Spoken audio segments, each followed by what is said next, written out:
How we doing there, boys and girls? Manthieus here and welcome back to another video. So today it's time to give you a bit of an update for the Shadowlands cheat sheet. This is my 9.2 update. This has almost been a complete overhaul of the Shadowlands cheat sheet.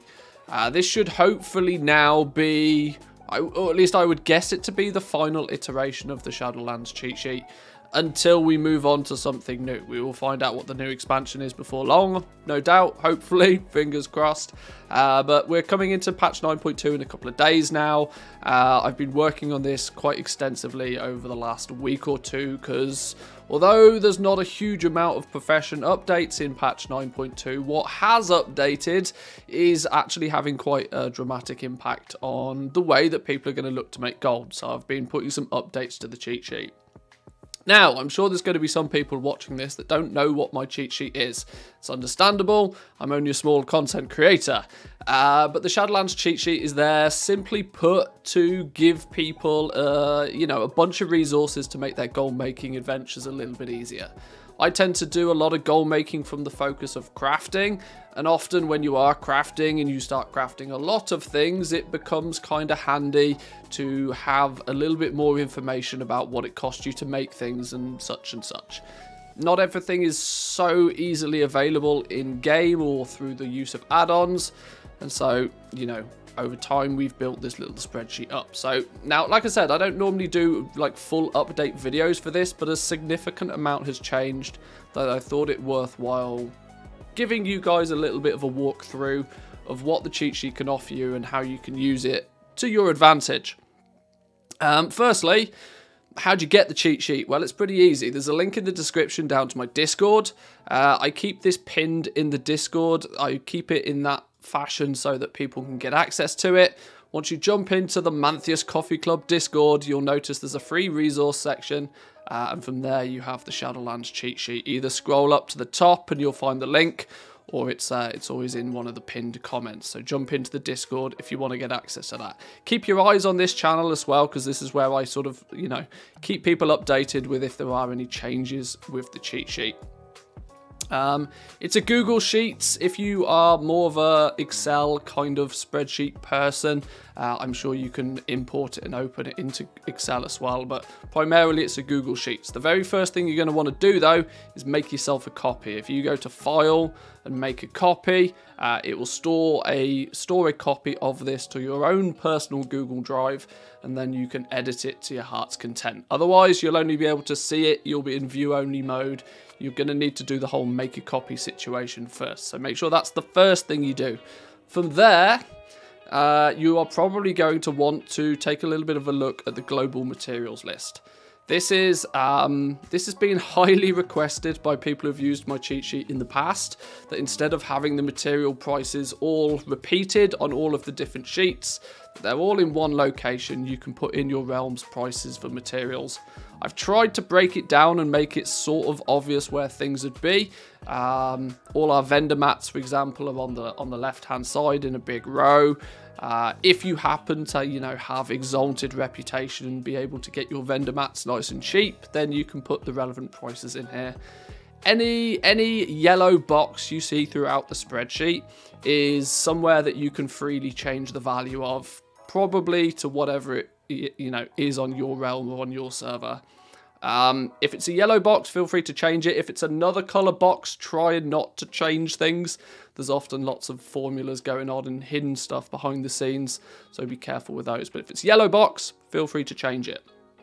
But let's look at one of the first major features, and arguably the main reason I put this little sheet together in the first place was to help with the legendary crafting system. Yes, I know we talk about the legendary crafting system a lot on this channel, but at least through Shadowlands, it's been the cash cow, right? It's been the way that if you, progress with it and put the effort to it, the payoff can be massive with the legendary crafting system.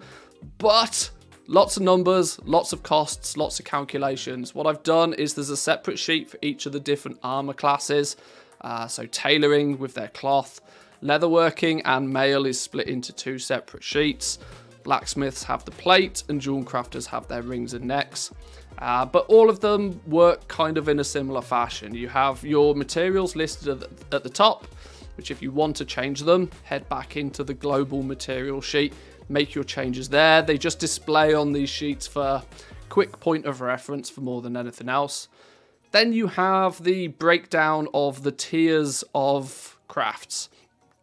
Most people didn't really even notice this, but the items were categorized into tiers with things like helm, pants, chest, the big ticket items costing more to craft, but they all cost a similar amount to craft. So I categorized them in that fashion. Mostly this is just nice to have information for you. It's to give you an indication of just how much it's going to cost to level up your legendaries. One of the biggest problems with the legendary crafting system is it ramps up and it scales up. So it doesn't look too daunting when you first begin, but after you've crafted a few items, you very quickly realize that, holy hell, this is getting expensive fast. And it's designed to try and show you exactly what your costs are. So things like your single crafting costs. If you're making a rank 2 tailoring chest piece or whatever, you've got your single crafting cost, and you've got the total cost if you wanted to power level 15 of them at once. All the way through ranks 1s, 2s, 3s, and 4s. Once you've unlocked rank 4s, you stop leveling, obviously. You're done with the leveling. There are the cheapest ways to craft the 5s, 6s, and 7s. But I haven't gone as far as to do full material breakdowns for them, as I don't think for most part it's really necessary. It's more important just to know, if you are restocking your legendaries, which is the cheapest way to do it. That brings me to the right hand side of the sheets, where we have information about the Vestige of Origins. For you guys out there that have dabbled with the legendary crafting system, you'll know what the Vestige of Origins are. And in patch 9.2, we're getting a new version of it. We've been used to the Vestige of Origins previously. We're getting a new one called the Vestige of Eternal, which is giving us +3 ranks to our craft, giving us the ability to do a 4 plus a 3, making the new elusive max item level rank 7 craft. So this is integrated to all of the sheets as well now, and we'll give you a breakdown of the crafting cost of those. And then, if you are restocking your legendaries, you'll notice that there are now multiple different ways to craft different legendaries. A rank 4 or an item level 235 base item, there's actually going to be 3 different ways you're going to be able to craft this now, of which in turn will each have their own separate crafting costs. And you, as a smart goblin out there, are going to want to pick the cheapest way of crafting your items so that you have the best chance of selling them for a profit. This will work it all out for you as well. It does all the different crafting combinations and just presents you with whatever the cheapest option is going to be. In this scenario, just crafting the rank 4 pattern is the best option. But you might not have unlocked the rank 4 pattern yet. You might, have to choose to do it another way. But the spreadsheet will tell you how all that works. I'm hoping this is quite self-explanatory for most people. If you have any questions or queries, feel free to ask in the Discord. Drop a comment down below in the YouTube section if you wish. Although asking your questions in the Discord is much quicker, much faster. Some other useful information is things like your total crafting cost. If you want to pick up tailoring today, what is it going to likely cost you to power level it all and max it all out? Even in today's age with cheap materials, you're still looking at way over $1 million gold just for tailoring. So this goes to show just how expensive the legendary crafting system can be, and it's quite important, at least in my eyes, to get an understanding of where the costs are coming from before you get too deep into it. But that's just one section. That's just the legendary section. So that covers the first few sheets. Some other useful tools though for you. In conjunction with the legendaries, you are going to come across the vestiges. We've put a Vestige Comparison sheet. In fact, this is not too easy to see, is it, with my stupid camera in the way? But you can see here the Vestige of Origins and the new Vestige of Eternal, and an indication to what the crafting cost is. So you can choose to, if you wish, pair up your professions accordingly. For reference, in patch 9.1, tailoring was significantly more expensive, and so it was very commonplace for people to want to pair up tailoring with another profession to craft the Vestige of the Eternals. And for that very reason, this spreadsheet became into existence. In patch 9.2, with the new Vestige of Eternal, the actual costs are... Well, we are sort of guessing because we don't know what the material prices are going to balance out to be with the new materials in patch 9.2, but we can make a guesstimate. But it does appear that the balancing of the Vestige prices is far closer now. There's not a huge... It's not like tailoring is super duper mega expensive compared to the rest anymore. So pairing of the professions might not be as useful. But like I said, until you plug in your realm's numbers, you may not necessarily see the full picture. If you're not part of the Legendary game though, which is totally understandable because of its high barrier to entry in terms of cost, many people step into the Crafter's Marks. This is for creating those catch-up gear.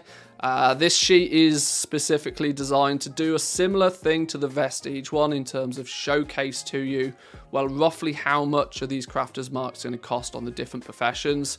If you're trying to min-max your pairing of professions, or if you're just generally trying to keep track of how much these items are costing you.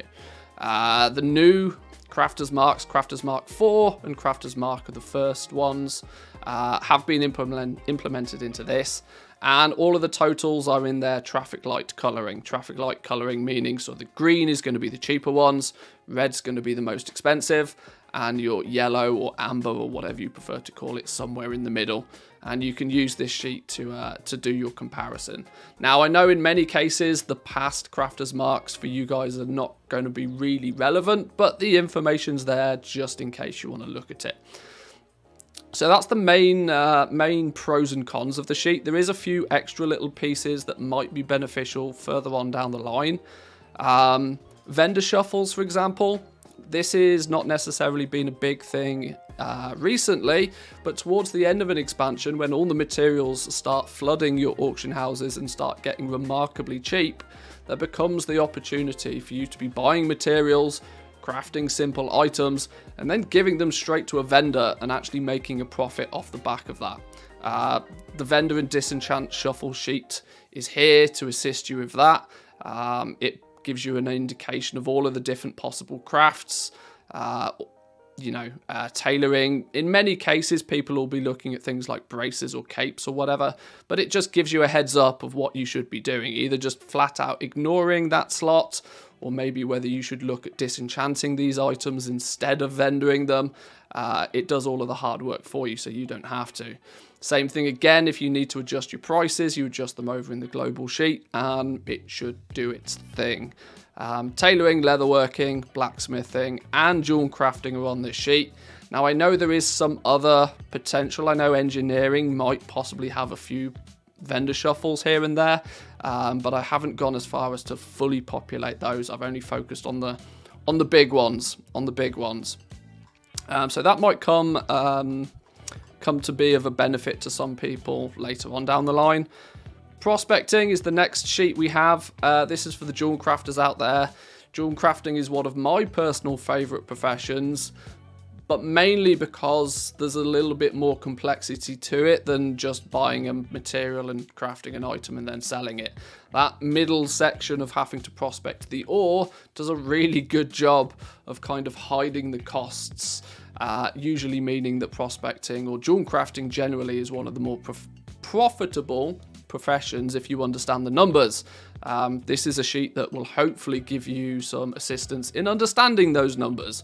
There's a bit of data collection already in the sheet, although you may want to add to this with your own numbers.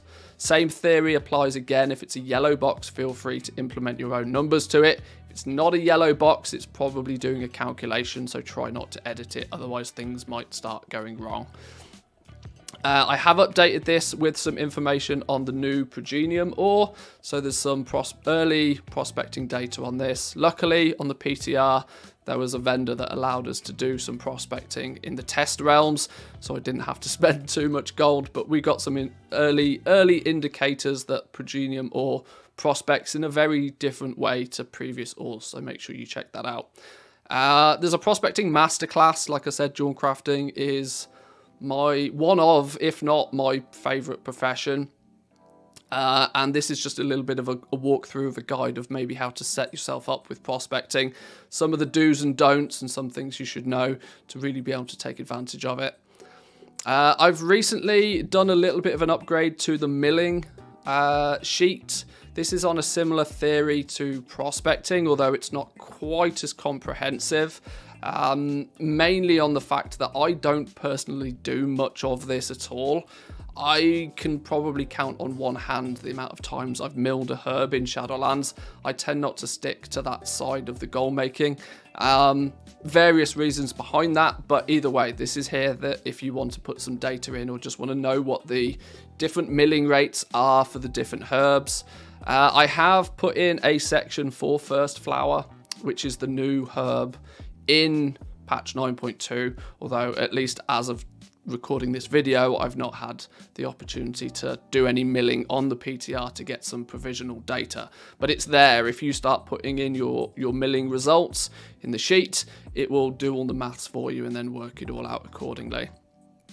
And that's the majority of the sheet though, boys and girls. As you can see, this is just some tools, some resources to get you up and running and maybe give you some information that's not always so easy to see in the game. There are a few bonus sheets you might want to look at. There's a Mage Tower one.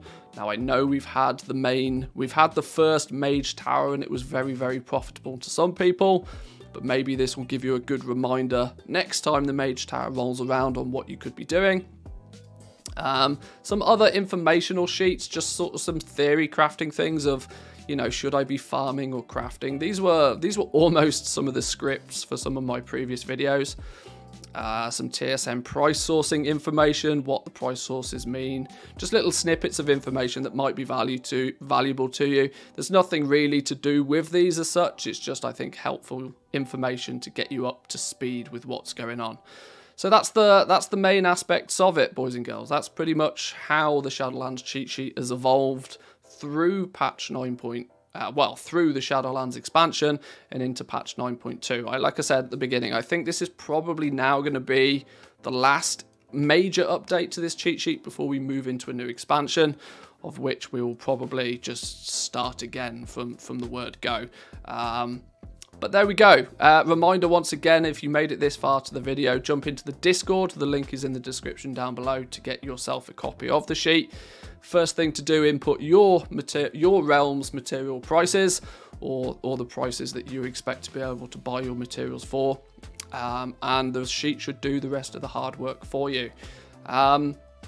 This sheet is made possible by my Patreons. Without the support of my Patreons, I wouldn't be able to spend as much time on tools like this as I can. So a big shout out to you guys if you are one of the goblins that help support the channel. There are 3 tiers of goblins, each with their own unique benefits and perks. So if you wish to help finance the channel and support me for the content that I produce out there, consider checking out the Patreon. I'll leave a link in the description for that as well. But I'll leave it there for today, boys and girls. I've got some more stuff to do before 9.2 launches. I'll hopefully have a few new videos out on some of the specifics of patch 9.2 in the next few days. But it's right around the corner now, so it's time to get prepared and it's time to start having some fun. Love me new content season. But like the video if you enjoyed it, boys and girls. Subscribe if you're new around here, and I'll catch you all next time. Peace.